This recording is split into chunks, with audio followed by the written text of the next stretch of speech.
Salieron hace muy poquito los resultados de la prueba PAES que dieron los estudiantes de nuestro país. Bueno, y eso inmediatamente nos lleva a pensar en los aranceles. Tema de agenda ayer, la discusión sobre el estado de la educación pública, porque ahí quedó la escoba.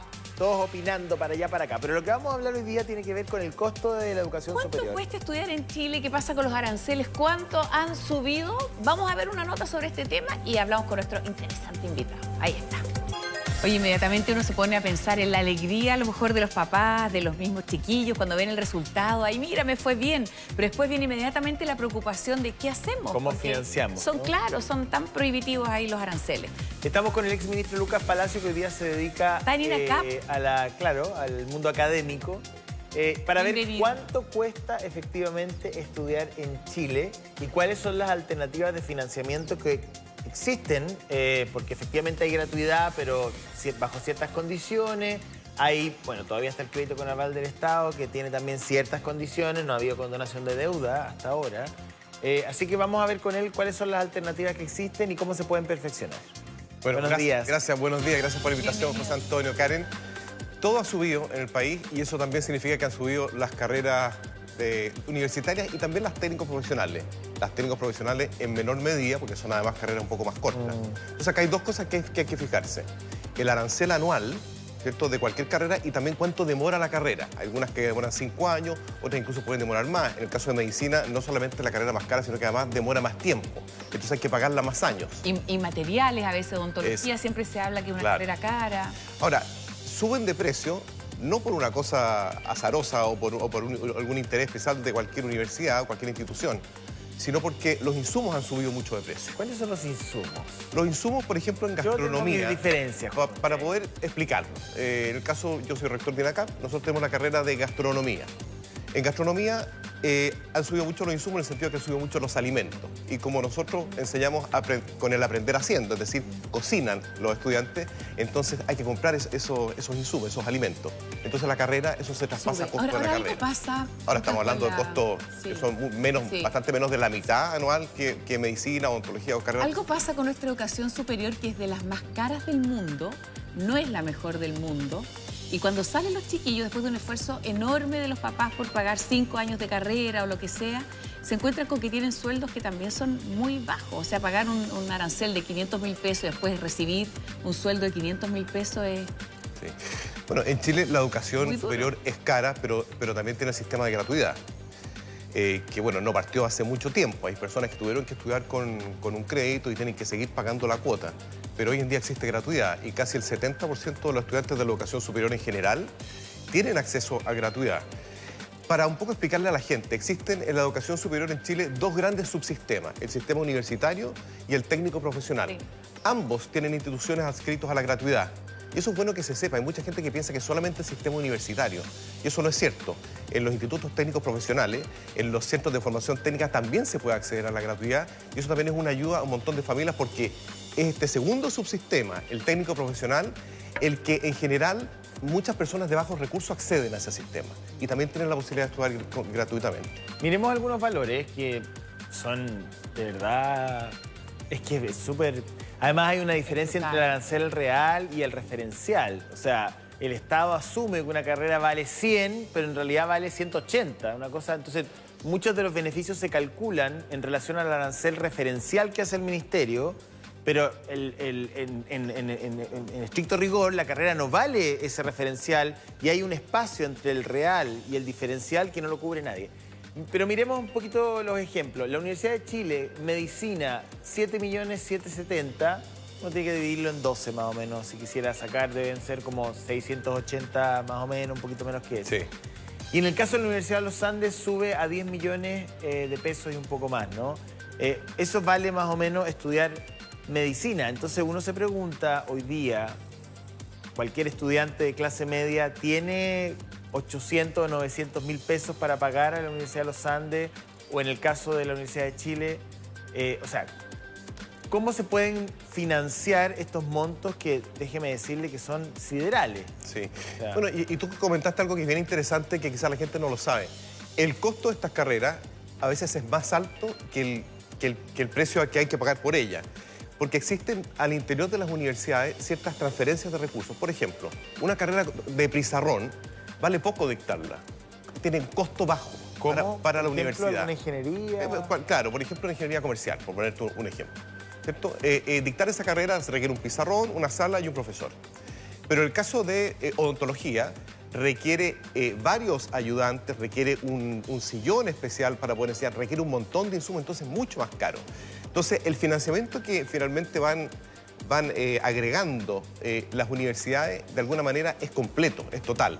Y se intenta ecualizar o equilibrar el costo directo a los estudiantes. Esa es la razón por la cual la carrera de medicina, en este caso, de la Universidad de Chile vale 7.770.000 al año. Ahora y en el caso de la Universidad de los Andes hay una menor transferencia, digamos, de financiamiento de carreras que son más baratas en y a costo. esto, Luca, hay que agregarle también que muchos chiquillos vienen de regiones, tienen que pagar pensión, está la alimentación, bueno, no sé, fotocopias, esto ya lo mencionábamos como uno de los ítems también, pero para la gente de regiones, para los estudiantes que llegan también de otras partes, esto suma mucho más.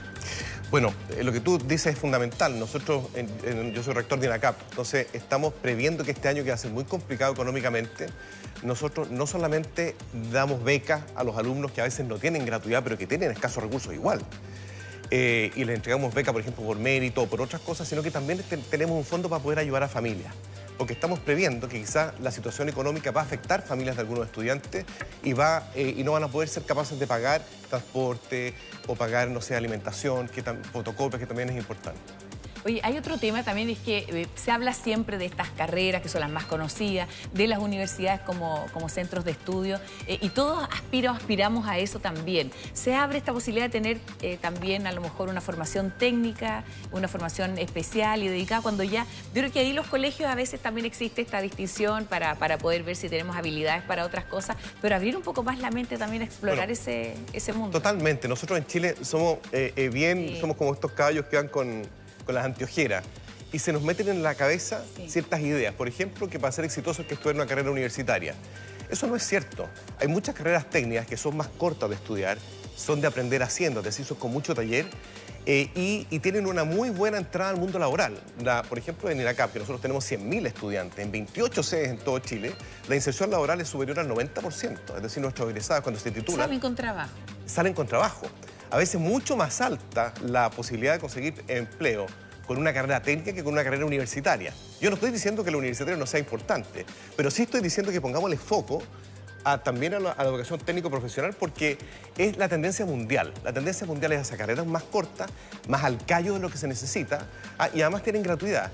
Y algo que también es importante, que es bueno que la gente lo sepa. A veces, los institutos profesionales tienen carreras que van entre 3 y 4 años. Los centros de formación técnica son carreras que van de 2 a 3 años.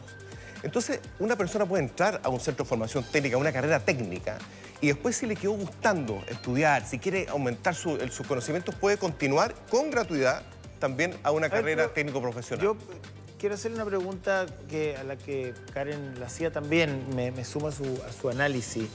Si uno revisa los aranceles de las universidades norteamericanas, se va a encontrar con 3 o 4 veces este valor. Claro. Te quiere ir a Stanford, a Yale, en fin, y incluso universidades más pequeñas, más de locales.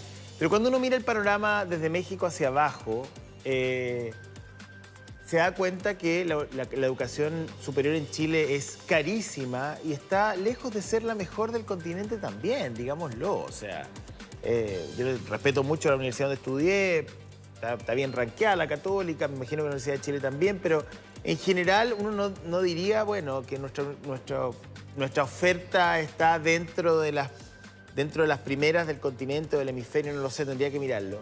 ¿Por qué es tan caro? Porque usted me dice, es que los insumos, bueno, pero los insumos suben en Argentina, subirán también en Brasil, subirán en México, no tengo idea. O sea, y cuando uno mira experiencias como por ejemplo la UNAM en México, súper exitosa, la Universidad Católica de Belo Horizonte o São Paulo, o sea, los proyectos políticos latinoamericanos, en algunos casos como México, voy a citar México y Brasil principalmente, abrieron, y Lula lo hizo, la posibilidad de tener muchas universidades privadas, públicas, mezcla de privada con público, pequeñas, medianas, gigantes. Entonces hay tanta oferta y además, por supuesto, una participación del Estado no menor en el financiamiento que hace que las carreras sean accesibles para muchas personas. Eso no ocurre acá. Sí, bueno, tocaste varios puntos, todos importantes. La educación es un continuo, es como una cadena. Entonces uno no puede disociar la educación superior de los aprendizajes previos. Nosotros tenemos un problema que es evidente en la educación preescolar y escolar. Y ayer, con los resultados de la PAE, antes de ayer, se notó con mucha claridad eso. Entonces, si nosotros no tenemos alumnos o estudiantes bien preparados que después ingresan a la educación superior, entonces se dificulta el aprendizaje también en la educación superior. Entonces, el tema es el huevo o la gallina. ¿Qué es lo que va primero? Nosotros tenemos que poner un foco desde la educación preescolar. Ese es nuestro talón de Aquiles. Desde ahí a la educación escolar, sobre todo la educación pública, que ha ido perdiendo terreno respecto a la educación privada, con lo cual demostró en la PAE, y luego para poder ingresar con un mejor nivel a la educación superior. Mira, nosotros en INACAP, que recibimos a mucha gente con gratuidad, muchas personas que vienen de liceos técnicos profesionales, de colegios municipalizados, el primer año casi entero nos dedicamos a la nivelación. Porque vienen con aprendizajes previos que son débiles. Pero me va a decir que la gente que llega, los estudiantes brasileños, o mexicanos o argentinos, llegan muy superior. O sea, también hay problemas en la educación preescolar brasileña y llegan a la Universidad de Sao Paulo o en el caso de la Universidad Autónoma de México. Me va a decir, ¿por qué NEME saca otras? Porque tenemos que mirar el mundo. O sea, oye, si no estamos... ¿Por qué NEME saca otra? O sea, no, y a propósito de mirar el mundo, esto ha sido escándalo también a nivel internacional. Estamos hablando tempranito ahí de lo que pasa con los príncipes y los reyes, pero mira, ahí dice, la BBC se pregunta, ¿por qué es tan cara la universidad en Chile? O sea, esto además escaló, esto ya en el año 2012, 10 esta años. publicación del 16 de mayo, y justamente esta cadena noticia elaboró este reportaje para analizar lo que pasa con la educación superior en Chile, que es... Sí. Mire, Argentina no es referente para nada, y tienen inflación terrible, todo Sí, lo que pero se estudia gratis. Pero déjame decirte que hay muchos estudiantes chilenos que encuentran soluciones académicas en la UBA. Y me va a decir, es que la UBA, el gasto, pero...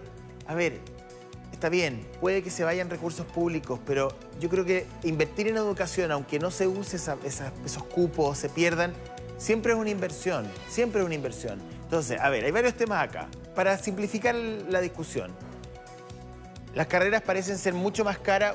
Yo le doy el punto de los insumos, pero los insumos suben en todas partes del mundo, no solamente en Chile. O sea, suben también, me imagino que estudiar medicina, los insumos para medicina en Brasil, en Perú, en México, también serán altos. Valores, duración de las carreras. Uno dice, ¿pero por qué duran tanto? Tanto, 7, 8, 10 años, cuando esas mismas carreras, si uno lleva la malla curricular, Argentina, Brasil, a México, duran la mitad o menos que eso. Duran demasiado y después además en el mercado laboral, no es el caso por supuesto de leyes ni de medicina, pero hay muchas carreras que no tienen, derechamente, no hay demanda laboral, o si la hay, es por un valor de mercado incluso mucho menor de lo que pagaban en la universidad. Sí.